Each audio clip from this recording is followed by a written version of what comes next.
Poisson. Poisson. Poisson. Poisson. Poisson. Salut à tous, c'est reparti pour une nouvelle vidéo sur la chaîne YouTube. On avait commencé déjà par une première vidéo sur le jerkbait minnow, les leurres en forme de poisson, comment on les anime, les règles qu'on pouvait avoir. Et là, il y a la deuxième famille qui est aussi importante dans la pêche au leurre, qui est très utilisée, c'est les crankbaits. Les crankbaits, alors c'est un nom anglais, hein, bon, d'accord. Les crankbaits, c'est des leurres qui vibrent énormément. C'est des leurres avec des bavettes, d'accord, le plastique que l'on a devant qui va déterminer la profondeur de nage. Et c'est des leurres, par contre, eux, qui sont assez trapus, d'accord. C'est des leurres en forme de boule, un peu plus trapus quand même, par rapport beaucoup moins effilés que les jerkbait minnow. Donc c'est des leurres qui vont vibrer très très fort. Là, on n'est pas du tout sur de l'imitatif, hein. On est vraiment sur de l'agression et de la prospection, d'accord. Ces leurres, c'est vraiment des leurres qui sont conçus. Là, on a une forme de bavette, par exemple, carrée, pour venir taper sur des obstacles et s'extirper.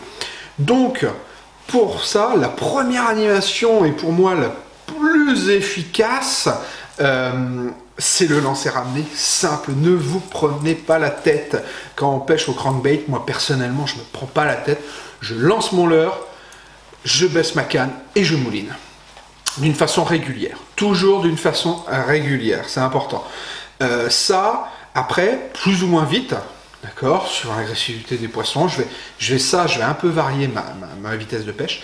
Mais du moment où je lance et je ramène, les formes de bavettes, là, typiquement carrées, si je viens rencontrer un obstacle, mon leurre va venir taper contre mon obstacle, sortir les hameçons, se dégager les hameçons et continuer sa route. D'accord? On est vraiment sur des leurres de prospection. Je lance, je ramène, je lance, je ramène, je lance, je ramène.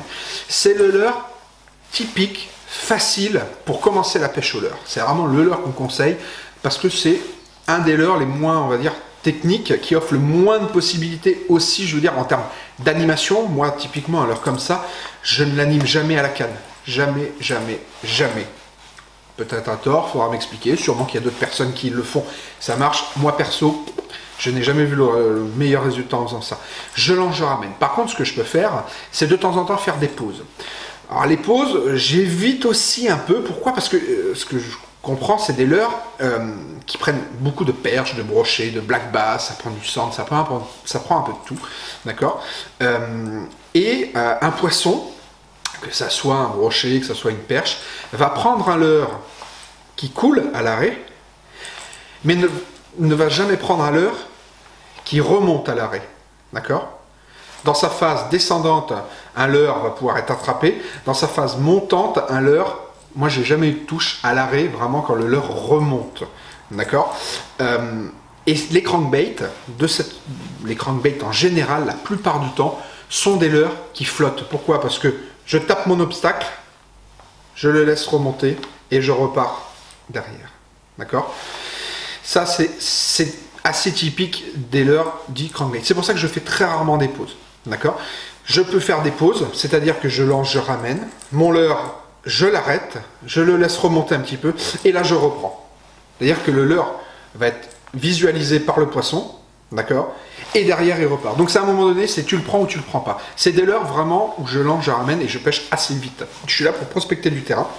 Je vais jouer sur la longueur de ma bavette, d'accord, pour pouvoir aller plus ou moins profond. La taille de mon leurre pour pouvoir dire, j'essaye de prendre un brochet, une perche, un black bass. Voilà, j'évolue là-dedans. Mais je lance et je ramène. Une astuce qui est assez importante, c'est si vous avez eu l'occasion, je ne sais pas, mais si vous avez eu l'occasion de voir les pêcheurs américains pêcher au crank, des fois on les voit plonger la canne vraiment dans l'eau et mouliner. Ben ça en fait pourquoi? Parce que c'est physique, hein. C'est-à-dire qu'à un moment donné ce leurre, je vais pouvoir le faire nager dans cette profondeur là, mais je vais pouvoir aussi le faire nager dans cette profondeur là. Et à un moment donné je serai à la limite, physique de la longueur de ma bavette. Il ne pourra pas descendre plus. Mais en fait, plus je vais lever ma canne, plus mon leurre va nager haut.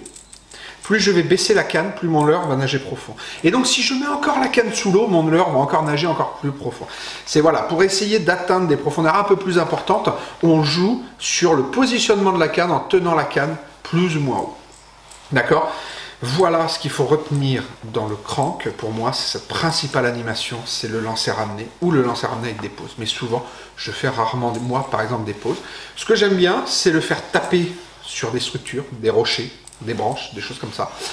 Mais toujours en moulinant. Si je m'arrête, j'ai un risque de m'accrocher. Donc je lance et je mouline tout le temps. D'accord?